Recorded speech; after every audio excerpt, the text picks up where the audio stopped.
Et donc, Messi, ouais, qui n'avait pas parlé à la presse argentine depuis la fin de l'année dernière, depuis qu'il était arrivé à Paris, en fait. Donc, on a beaucoup parlé de lui pendant toute l'année ici, sur toutes les polémiques, sur tout ce que la presse française a dit de lui, notamment sur les sifflets et tout ça. Donc, c'est vrai que sa parole était très attendue, d'autant plus qu'il a vraiment une connexion maintenant avec le peuple argentin depuis la victoire en Copa América, qui est absolument dingue. Je pense qu'il est difficile à mesurer en France, mais je peux vous assurer qu'ici, c'est une folie. À chaque fois qu'il vient jouer avec la sélection, on l'a vu pleurer au Estadio Monumental après un match contre la Bolivie parce qu'il était ému de cette connexion avec le public. On l'a vu également à la Bombonera il y a quelques temps, applaudi par tout le public, justement soutenu après les sifflets au Parc des Princes. Donc voilà, sa parole était très attendue pour parler un petit peu de toute cette année écoulée qui a été très éprouvante pour lui. C'est ce qu'il a dit. Il avait envie de parler, Messi. Hein. Franchement, il a parlé pendant une quarantaine de minutes en direct à la télévision argentine avec un journaliste qu'il connaît bien.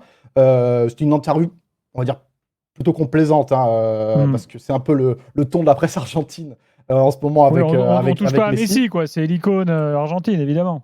Et exactement, c'est l'icône depuis qu'il a gagné la Copa América. Mais d'ailleurs, Messi qui a pas hésité d'ailleurs à dire pendant cette interview où on lui a dit bon, on vous a beaucoup tapé dessus en France, a rappelé ouais bien sûr, mais voilà, moi je suis content quand même de parler aujourd'hui dans la presse argentine, de voir qu'on me respecte aujourd'hui après avoir été beaucoup critiqué pendant des années. On a été très injuste avec ma génération et tout ça, donc je suis content aujourd'hui, je profite de ça. Mais voilà, il a quand même profité pour on va dire rétablir quelques vérités dans cette interview. Franchement, moi c'est une des meilleures interviews que j'ai entendues de Messi.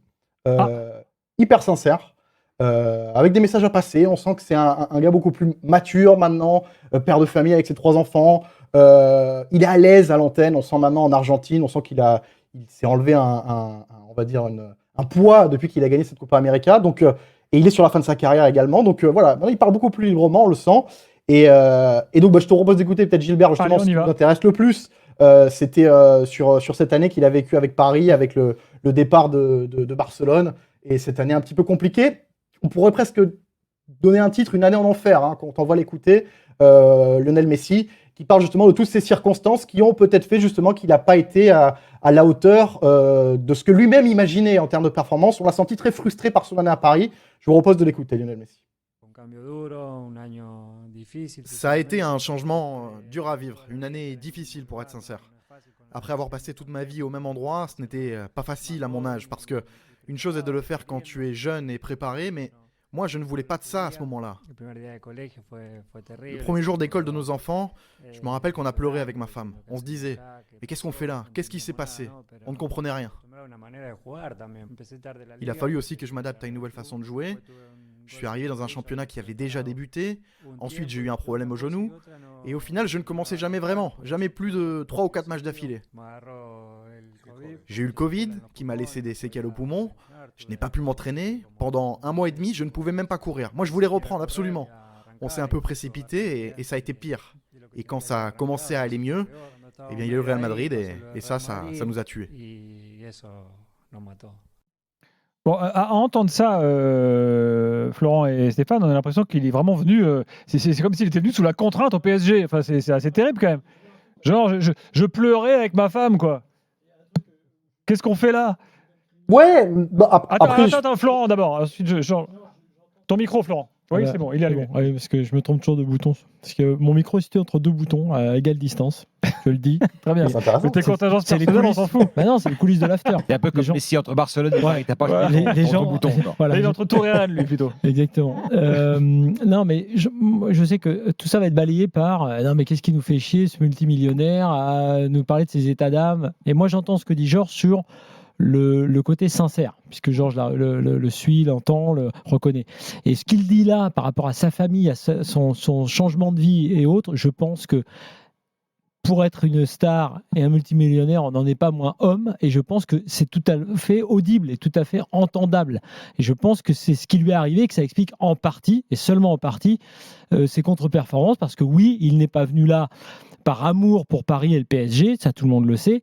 Et oui, c'est un changement radical pour quelqu'un qui est arrivé gamin à Barcelone, qui a fondé sa famille, qui a vécu là-bas, y compris dans des conditions de vie particulières, différentes de ce qu'il a connu à Paris, puisqu'il s'est installé plutôt à Neuilly ou proche de Paris, en tout cas pas à la campagne et pas près de la mer, c'est comme ça. Et donc oui, je pense qu'effectivement, par ces enfants qui ont dû changer d'école, tous les gens qui ont déménagé ont connu ça. Il y a des choses qui, même si c'est Messi, il a le droit de les avoir ressenties. Après, moi, j'ai d'autres choses sur son attitude sur le terrain, et là, je pense qu'il est beaucoup moins défendable, quoi qu'il en dise. Mais sur cet aspect-là humain, je pense que qui est-on pour pouvoir juger et parce qu'il aurait des millions derrière lui, il n'aurait pas le droit de ressentir et d'avoir vécu ce genre de choses. Je pense que ce qu'il dit là sur son adaptation, c'est la vérité. Le reste, après moi, le fait qu'il marche, qu'il fasse aucune récupération et qu'il ne soit pas performant sur le terrain, c'est pas seulement lié à ça. Stéphane ? Non, mais je partage le propos de Florent. C'est très fréquent, finalement. Il y aurait une analyse à faire entre les plus gros transferts de l'histoire du foot et ou de clubs et leur rendement sur le terrain, et notamment la première année. Je pense, par exemple, il y en a des dizaines comme ça. Je pense à Eden Hazard. C'est un autre cas que Messi, parce que je ne pense pas que lui, il ait eu le problème d'adaptation. Il est déjà passé de la Belgique à la France, de la France à l'Angleterre, ça s'est bien passé. Mais il n'était pas en état physiquement de donner le meilleur de lui-même. Donc, oui. Les Sud-Américains en France. Pardon. Les Sud-Américains, les Brésiliens. Oui, il y a beaucoup de. Voilà, s'il explique qu'il a eu des. Bon, voilà, alors, donnons lui. Après, entre ça et puis le rendement au final de Messi sur la première saison, peut-être que ça explique peut-être jusqu'à Noël le souci que sur la deuxième partie de saison, et notamment lors des matchs contre le Real Madrid, il n'a pas été plus performant que cela. C'est un peu court comme explication, je pense.